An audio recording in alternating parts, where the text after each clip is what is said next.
Bismillahirrahmanirrahim. Assalamualaikum warahmatullahi wabarakatuh. Waalaikumsalam warahmatullahi wabarakatuh. Alhamdulillahirabbil alamin. Alhamdulillahilladzi arsala rasulahu bil huda wa dinil haq lidhirahu 'ala dini kullihi wa kafa billahi syahida. Asyhadu an la ilaha illallah wa asyhadu anna Muhammadan abduhu wa rasuluhu la nabiyya ba'da. Allahumma sholli ala Muhammad wa ala ali Muhammad kama shallaita ala Ibrahim wa ala ali Ibrahim fil alamin innaka Hamidum Majid. Ya il hadirin taqallaha qataqatihi wa la tamutunna illa wa antum muslimun. Qala Allah ta'ala fil kitabil karim a'udzu billahi minasyaitonir rajim. Bismillahirrahmanirrahim. Wal tandur nafsun ma qaddamat lighad ala yawma ba'du. Alhamdulillahirabbil alamin. Segala puji hanyalah milik Allah yang telah mengutus Rasulnya Rasulullah Muhammad sallallahu alaihi wasallam dengan membawa Al-Quran dan Al-Islam untuk dimenangkan atas semua agama yang ada, atas semua aturan hidup yang ada, walaupun orang musyrik, munafik, dan kafir tidak akan pernah meridhoinya. Dan hanya Allah sajalah yang menjadi saksi atas kemenangan Islam dan umatnya. Kemudian tidak lupa salawat dan salam semoga tetap tercurah limpahkan kepada Nabi Rasulullah Muhammad SAW, kepada para keluarganya, kepada para sahabatnya, dan umumnya kepada kita semuanya kaum muslim wal mukmin yang senantiasa menjadikan Islam sebagai pedoman kehidupan dan yang senantiasa menjadikan Rasulullah SAW sebagai uswah, sebagai qudwah, sebagai suri tauladan yang baik di dalam menjalani aktivitas keseharian kita sebagai seorang muslim. Alhamdulillah, bapak-bapak yang senantiasa mengharapkan ridha Allah Subhanahu wa taala, di kesempatan yang berbahagia ini kita dipertemukan Allah Subhanahu wa taala di dalam kajian ilmu ya bersama PKAD ya, Pusat Kajian Analisis dan Data ya. Berkenaan dengan tema yang cukup menarik di kesempatan hari ini, berkenaan dengan pantaskah ya salah satu di antara ruas jalan yang ada di wilayah Menteng Jakarta begitu ya, atau di tempat lain pun begitu yang ada di Jakarta itu disematkan nama sosok ya Bapak pendiri Turki modern atau Bapak sekularisasi Turki, yaitu sosok Mustafa Kemal Pasha Atatürk gitu ya. Dan melalui kajian, melalui pusat kajian analisis dan data ini kita coba telah lebih lanjut berkenaan dengan kepantasan sosok Mustafa Kemal Pasha tadi atau Kemal Atatürk tadi itu sebagai salah satu alternatif ataupun satu-satunya ya cara dari pemerintah kita ya, khususnya yang ada di ibu kota Jakarta ya, yang menyematkan semacam glorifikasi atau pemuliaan ya sosok Mustafa Kemal itu diabadikan ya di negeri kita, di negeri mayoritas muslim terbesar di dunia ini. Padahal kalau kita berbicara berkenaan dengan sosok Mustafa Kemal Pasha ya, Kemal Atatürk gitu ya, dalam sejarah peradaban umat Islam itu dikenal sosok sebagai ya pengkhianat ya Islam, bahkan dalam posisinya itu adalah sosok yang menggalakkan sekularisasi Turki pasca ya kebijakannya untuk menghapuskan Kesultanan Utsmaniyah sekaligus juga membubarkan institusi khilafah, yaitu apa yang merupakan pemerintahan Islam ya warisan Rasulullah SAW yang dipanjang teruskan oleh para khulafaur rasyidin, para khalifatur Rasul begitu ya. Makanya kemudian ada satu pernyataan ya di dalam kitab berbahasa Arab yang judulnya adalah Ar-Rajul Al-Audah. Ada juga yang kemudian di dalam kitab Ar-Rajul Al-Azim yang mananya adalah laki-laki tiada tanding tiada banding, yang mengisahkan ketokohan sosok Mustafa Kemal oleh para pemujanya sendiri. Nah, di dalam kitab tadi dikatakan bahwa sosok Mustafa Kemal Pasha atau Kemal Atatürk tadi ya, bapak pendiri Turki sekuler, bapak pendiri Turki modern begitu ya, dikatakan sebagai ya di antara anggota kami, dikatakan demikian dalam kitab tadi, di antara anggota kami tidak ada satu orang pun yang mampu melampaui prestasi yang pernah ditempuh, prestasi yang dilakukan oleh Mustafa Kemal Pasha. Nah, dia katakan di dalam kitabnya tadi bahwa tidak ada seorang anggota pun di antara kami yang mampu melampaui atau bahkan menandingi prestasi yang diraih oleh Mustafa Kemal Pasha. Dan ketika diuraikan lebih lanjut bahwasanya prestasi Mustafa Kemal Pasha itu adalah membubarkan institusi khilafah Islam yang sudah bertahan selama lebih dari 13 abad semenjak dibaiatnya Abu Bakar As-Siddiq hingga akhirnya ya digulingkannya pemerintahan khilafah Utsmaniyah Utsmaniyah oleh Mustafa Kamal ya dengan membubarkan khilafah dan mengusir khalifah.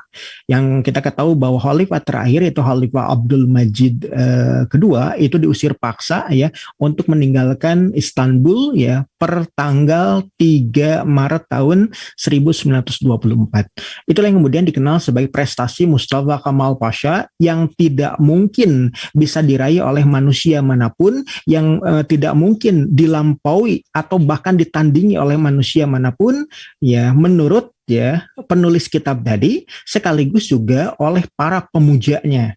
Karena apa, ternyata ya para pemuja Mustafa Kamal sekaligus juga penulis kitab tadi dan juga yang disebut sebagai anggota-anggota kami itu adalah anggota Freemasonry atau tarekat mason bebas atau yang kita kenal sebagai kalau di era kolonial Belanda di negeri kita itu sebagai Vrijsmetselaarij ya, orang-orang ya tarekat mason bebas atau Al-Masuniyah.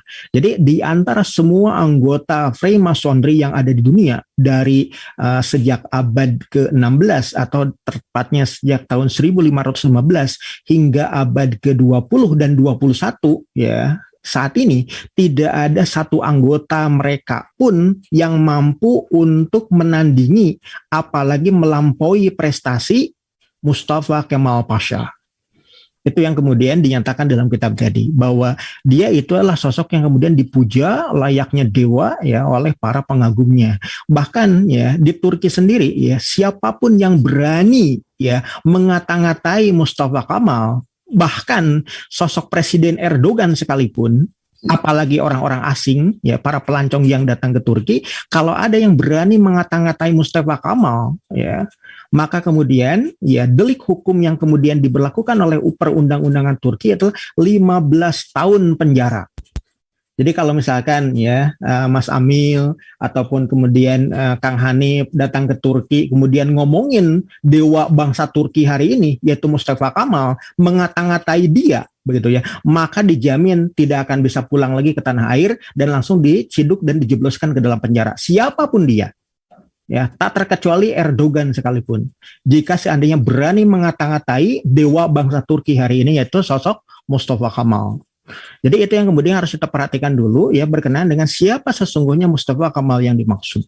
Nah, berbicara berkenaan dengan perjalanan hidupnya, maka kita akan mengetahui bahwa prestasi dia itu adalah dengan menjatuhkan khilafah semenjak tanggal 28 Rajab tahun 1342 dan sekarang itu sudah bulan Rabiul Awal ya, tahun berapa? 1343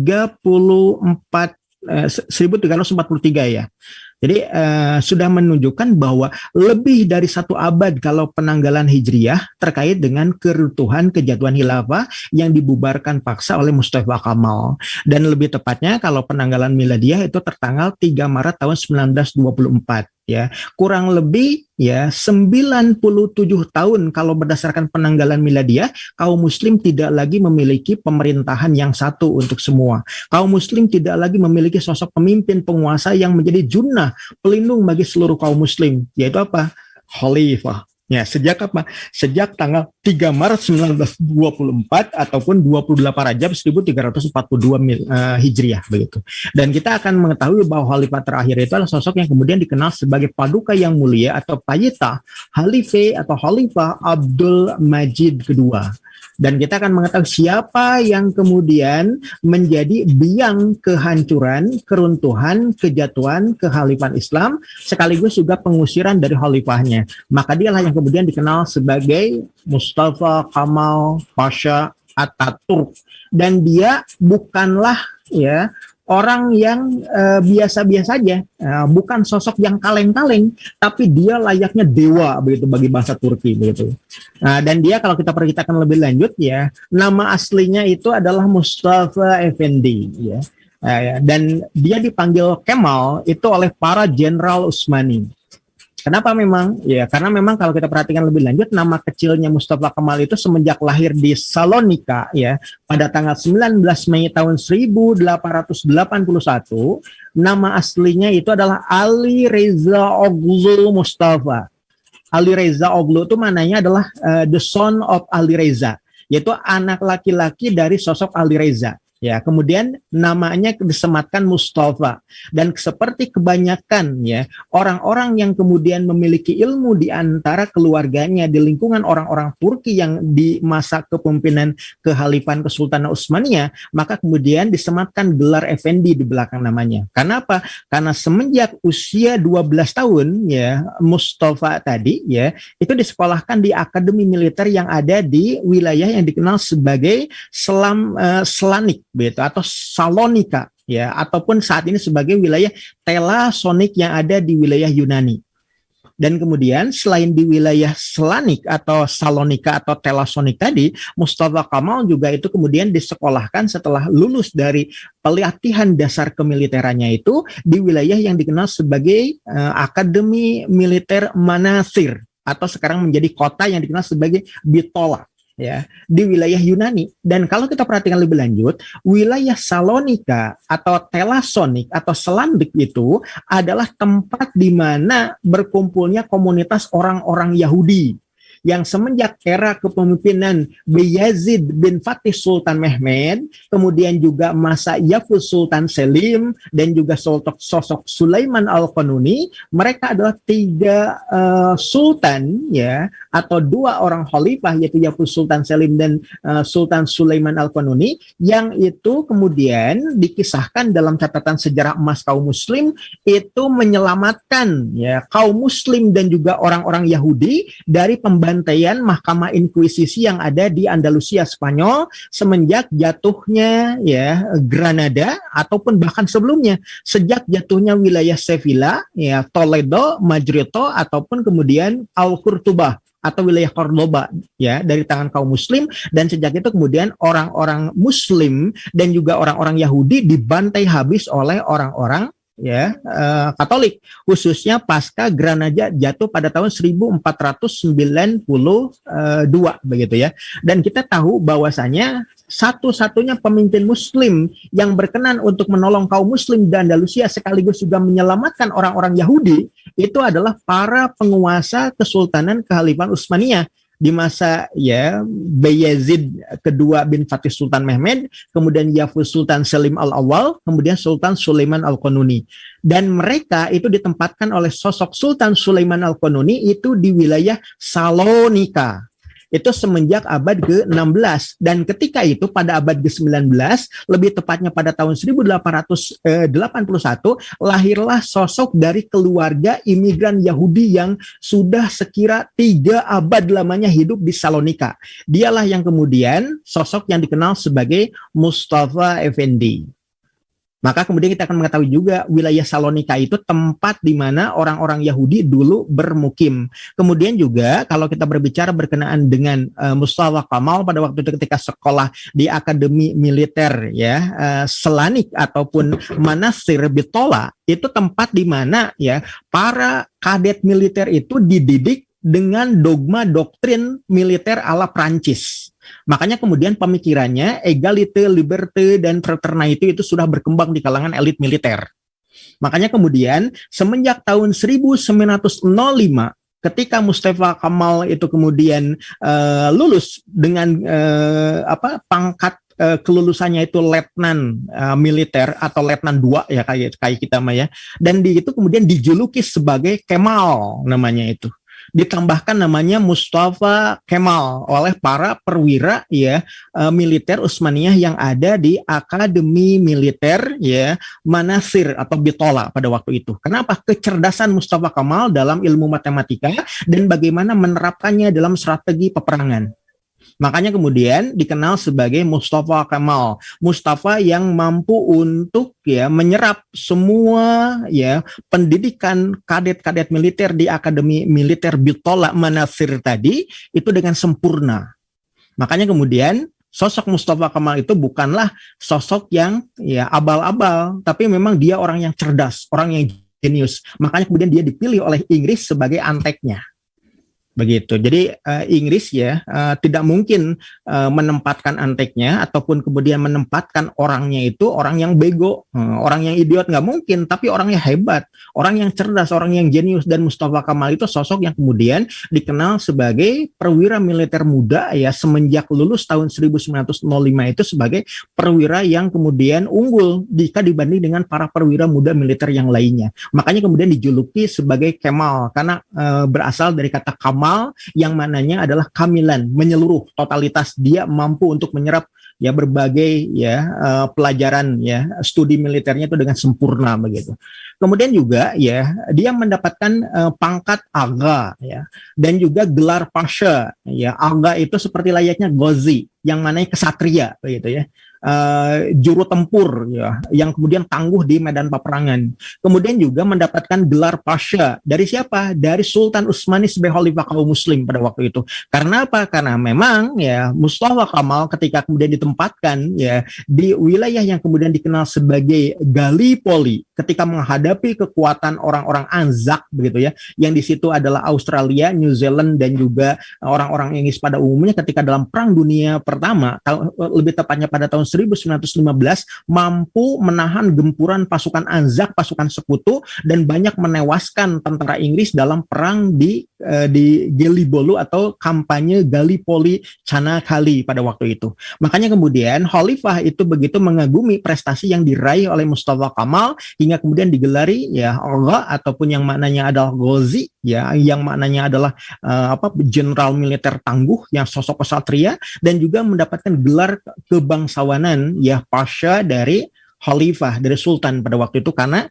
kecerdasannya dalam menggerakkan pasukan dan keterampilannya dalam mengorganisir strategi peperangan pada waktu itu.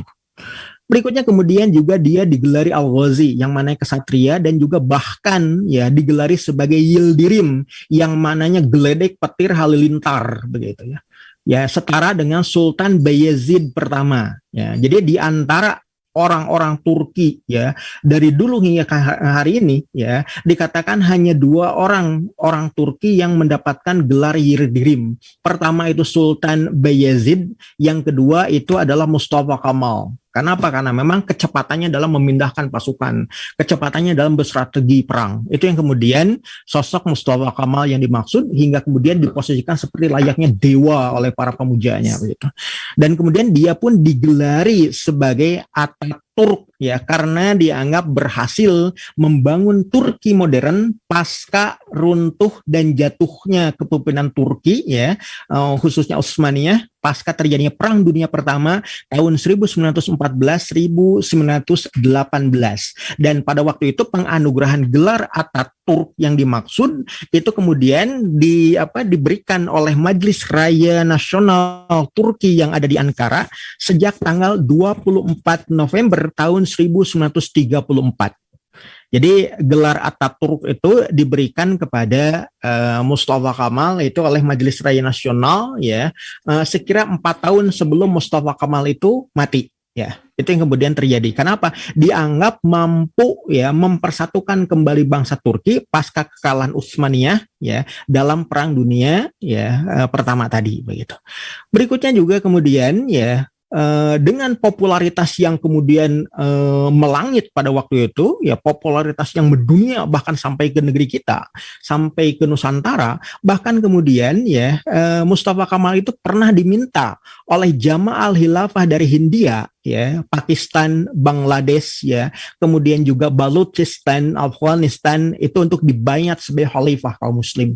Karena apa? Karena ya kemampuannya untuk kemudian membangun kembali Turki ya, dan bahkan kemudian mengalahkan pasukan sekutu, pasukan Anjak dalam ya kampanye perang Kanekale ataupun dalam kampanye perang Gallipoli atau Gelibolu kata orang Turki tadi.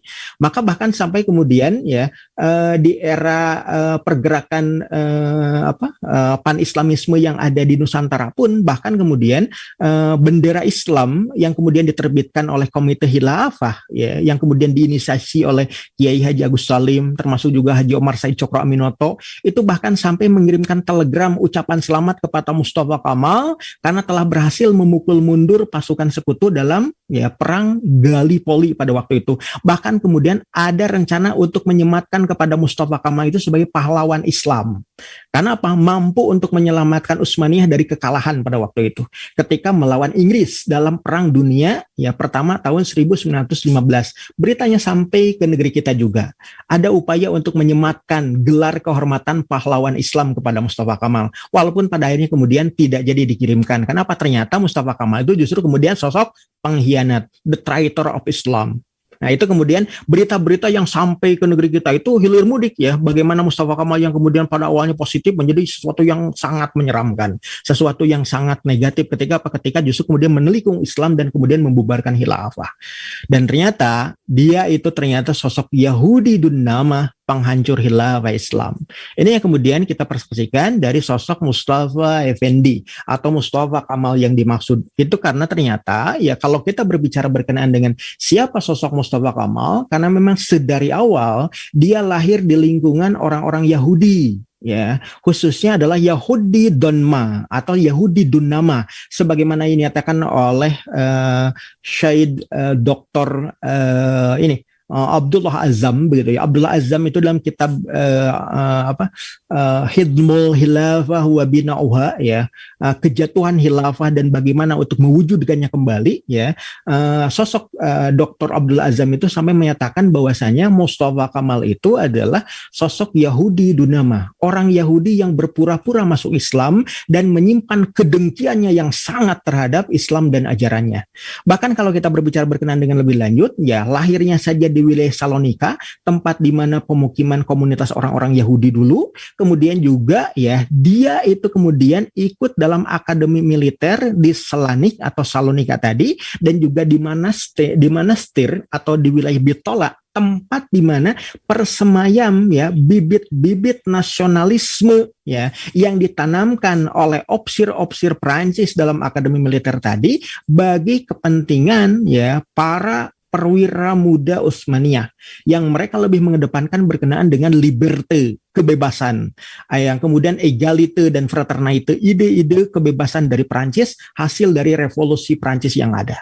Kemudian juga kalau kita berbicara berkenaan dengan sejarah terkait dengan keberadaan wilayah Selanik dan juga Manastir, itu adalah tempat persemayaman bibit-bibit nasionalisme ya radikal yang mengacu kepada bentuk ya chauvinisme, menganggap bangsa lain selain Turki itu sebagai ya warga negara kelas 2. Sedangkan bangsa Turki dengan panturanisme, pan ataupun Jam'iyah Turaniyah yang mengedepankan keturkian lebih dominan dibanding dengan bangsa-bangsa yang lain. Makanya kemudian tidak heran ketika ya orang-orang Turki muda menguasai parlemen, menguasai pemerintahan pasca Sultan Abdul Hamid kedua itu dikudeta, maka kemudian unsur-unsur non-Turki semuanya dikeluarkan dari pemerintahan Utsmaniyah. Jadi semua diisi pos-pos penting pemerintahan Ketanah-Tenggaran itu ya berdasarkan ras dan etnik Turki yang kemudian didahulukan, sedangkan orang Arab, orang Kurdi, ya orang Tunis ya ataupun orang Palestina dan lain sebagainya itu disingkirkan ya dari ya pemerintahan Kesultanan Utsmaniyah karena saat itu dikuasai oleh kalangan Turki muda yang berhaluan nasionalisme Turki, panturanisme ataupun panturaniyah, Jam'iyah Turaniyah begitu. Itu yang terjadi ya. Makanya kemudian ketika pada tahun 1905 yang Mustafa Kamal itu lulus dari perwira militer, maka kemudian dia ya ditugaskan di wilayah Damaskus ya, di wilayah Suriah, dan ternyata pergaulannya pun di situ dengan para perwira militer Utsmani yang mereka kemudian bergabung dalam organisasi Fatan Fe Huriyah. Ya, Fatan Fe Huriyat itu adalah Waton ya wal Huriyah, yang mananya adalah Waton itu adalah nasionalisme atau kebangsaan begitu ya, dan Huriyah tadi itu maknanya adalah kebebasan atau kemerdekaan. Fatan Fe Huriyat itu yang maknanya adalah kebangsaan atau nasionalisme dan liberalisasi ataupun kebebasan. Karena apa? Itu yang kemudian sedari awal ya ketika Mustafa Kamal itu kemudian dididik secara militer di wilayah Selanik tadi itu sudah berpola pikir sekuler, berpola pikir modernis, berpola pikir ya liberal begitu ya. Makanya bergabung pula dengan ya organisasi yang dibentuk oleh para perwira militer tadi yang seide ya, dan mereka itu adalah memiliki tujuan untuk mendongkel kekuasaan Sultan Utsmani yang berpusat di Istanbul. Jadi itu seperti organisasi rahasia perlawanan dari kalangan para perwira Utsmani yang kemudian tidak suka dengan ya khalifah, tidak suka dengan syariat, begitu. Hasil didikan para ofisir militer Perancis. Itu yang terjadi gitu ya. Dan kemudian semenjak tahun 1907 itu pun kemudian ya tak lama setelah diketahui kasakusuk Mustafa Kamal, maka kemudian dipindahkan ke wilayah yang dikenal sebagai Salonika. Dan ketika di Salonika pun bergabung pula dengan organisasi yang dikenal sebagai Ittihad fi Teraki, yang mananya adalah komunitas atau kelompok persatuan dan kemajuan yang kemudian menghimpunkan diri dalam kelompok yang dikenal sebagai Turk ya, atau maknanya adalah ini Turki muda yang berhaluan sekuler dan liberal. Makanya kemudian ketika Sultan Abdul Hamid II dikudeta oleh Jenderal ya Mahmud Syaukat, salah seorang panglima perang Utsmani berkebangsaan Irak ya, yang kemudian juga menyepakati ide-ide nasionalisme sekuler pada waktu itu, yang mengepalai divisi 4 dan 5 di Salonika dan Bitola, itu Mustafa Kamal ikut terlibat dalam upaya mengkudeta Sultan Abdul Hamid II. Dan semenjak tahun 1909, ya, pemerintahan Turki Utsmani dikuasai oleh triumvirat Jamal Pasha, Talat Pasha, dan juga Enver Pasha, yang mereka semua adalah dari Partai Turki Muda, Partai Ittihad fi Teraki yang berhaluan sekuler. Dan mereka inilah yang menjerumuskan Turki Utsmani ke dalam Perang Dunia Pertama. Itu yang terjadi. Nah, jadi kalau kita berbicara berkenaan dengan apa yang terjadi sejak Mustafa Kamal itu bergabung dengan militer, karena pola pikirnya sudah kemudian terbentuk sedari awal, dan kemudian pola pikir yang sudah terbentuk dari awal itu kemudian dimanfaatkan, diefektifkan oleh imperialisme Inggris untuk menghancurkan ya musuhnya itu pemerintahan Utsmaniyah dalam Perang Dunia Pertama, sekaligus juga pada periode berikutnya menempatkan ya Anteknya ini sebagai penguasa baru pasca dibubarkannya Kehalifan Islam di Istanbul tertanggal 3 Maret 1924 tadi. Nah, ketika kemudian ya Mustafa Kamal itu menjadi penguasa ya, bahkan ketika akhir Perang Dunia Pertama itu kemudian dimenangkan oleh pihak sekutu, bahkan kemudian Mustafa Kamal sebagai jenderal militernya pada waktu itu semenjak tahun 1921 pernah kemudian menjabat sebagai Perdana Menteri Utsmaniyah. Bayangkan oleh kita, ketika pasca akhir Turki Utsmani kan menyerah tahun 1917 dan menyerah, benar-benar menyerah tanpa syarat itu semenjak bulan November tahun 1918. Dan sejak itu kemudian mulai peralihan kekuasaan dari Sultan Muhammad Rashid atau Mehmed V kepada Sultan Mehmed VI, yaitu Muhammad Wahiduddin. Dan ketika itu kemudian Muhammad Wahiduddin pun dipaksa oleh Majelis Raya Nasional yang ada di Turki pada waktu itu untuk menempatkan Mustafa Kamal sebagai pejuang yang kemudian dianggap pernah menyelamatkan Turki Utsmani dari ya serangan pasukan Anzak dan juga pasukan sekutu pada waktu itu, sebagai ya kepala pemerintahan kekuasaan yang berpusat di Istanbul, pernah menjabat sebagai Perdana Menteri, bayangkan oleh kita. Dan ketika kemudian menjadi Perdana Menteri, tak lama setelah itu kemudian punya kebijakan untuk menghentikan ya Khalifah kaum Muslim Sultan Mehmed VI atau Muhammad Wahiduddin tadi dari jabatannya, dan kemudian diusir dari Turki dengan perintah dari Mustafa Kamal sebagai Perdana Menteri, kepala pemerintahan yang menjalankan berbagai kebijakan ketatanegaraan pada waktu itu. Dan kemudian ya Mustafa Kamal itu mengangkat sosok yang kemudian dikenal sebagai Khalifah terakhir, Khalifah yang kemudian dikendalikan oleh Majelis Raya Nasional. Khalifah terakhir itu Khalifah Abdul Majid II, yang semua tindak tanduknya harus mengikuti kebijakan ya pemerintahan nasional yang berpusat di Ankara semenjak tahun 1922 hingga tahun 1924. Apapun kehendak khalifah itu harus mengikuti kebijakan nasional yang ada di Turki ya pasca kalahnya Turki dalam Perang Dunia yang pertama tadi. Dan ketika tanggal 3 Maret 1924 ya kehalifan Islam dicabut, kemudian juga kita lihat ya bagaimana kemudian apa yang dilakukan Mustafa Kamal. Yang pertama membubarkan khilafah, kemudian yang kedua mengusir Khalifah Sultan Abdul Majid II, dan bahkan seluruh keluarga Utsmani itu dipersilakan untuk keluar dari Istanbul, bahkan diharamkan untuk bermukim di seluruh wilayah Turki, ya. Kemudian juga mencabut mahkamah syariah, kemudian mengeksekusi para ulama pendukung khalifah dan juga pendukung kehalifan Islam di seluruh wilayah Turki. Kemudian menutup semua madrasah ilmu yang mengajarkan ya ilmu-ilmu Islam, Al-Quran, hadis dan lain sebagainya. Kemudian menutup Masjid Raya yang kemudian dikenal sebagai Masjid Raya Hagia Sophia dan kemudian dialihfungsikan semenjak tahun 1931 dan ditetapkan pada tahun 1934-1935 itu sebagai museum, yang pada ya tahun kemarin ya kalau tidak salah ya Erdogan mengembalikan fungsinya kembali menjadi masjid, yaitu Masjid Raya Hagia Sophia di Istanbul sebagai simbol kemenangan kaum muslim ketika ya Muhammad Al-Fatih menaklukkan kota Konstantinopel pada tanggal 29 Mei 1453.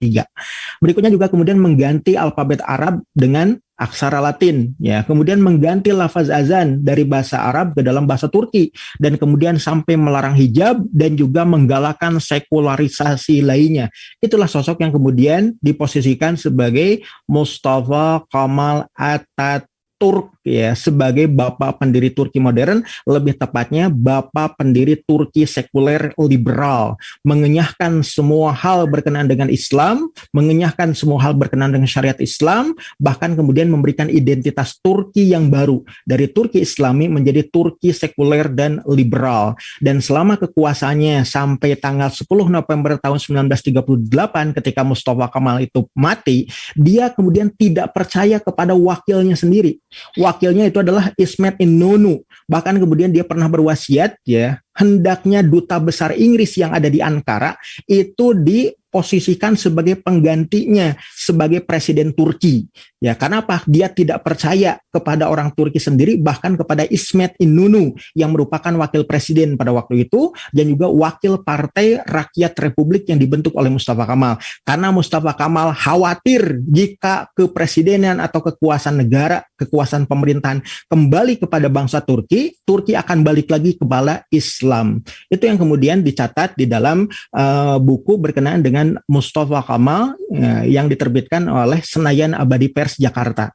Dan buku itu terlarang terbit di Turki. Karena apa? Karena penulisnya pun ya itu diburu oleh Badan Intelijen Turki. Karena apa? Karena dianggap mengata-ngatai Mustafa Kemal Pasha. Itu yang terjadi. Jadi kalau kita datang ke Turki atau berziarah ke sana, hati-hati dengan lisan kita. Jangan sampai keluar kata-kata Mustafa Kemal macam-macam lah. Pokoknya kalau kita ngomong Mustafa Kemal, pakai inisial aja. Disebut sebagai Pak D gitu, atau kemudian Pak Le gitu, atau Om gitu. Pokoknya terserah kita. Pokoknya disepakati dulu dengan jamaah, jangan mengata-ngatai Mustafa Kemal karena ancamannya 15 tahun penjara. Jadi sosok yang kemudian dikenal sebagai the traitor of Islamic Khilafah tadi, atau the real traitor ini tidak layak untuk diglorifikasi, ya. Bahkan kemudian namanya sebetulnya tidak pantas untuk disematkan di salah satu nama jalan yang ada di negeri kita. Karena memang pengkhianatannya luar biasa terhadap umat, pengkhianatan luar biasa terhadap Islam dan kaum muslim. Itu yang terjadi. Allahu a'lam bishawab.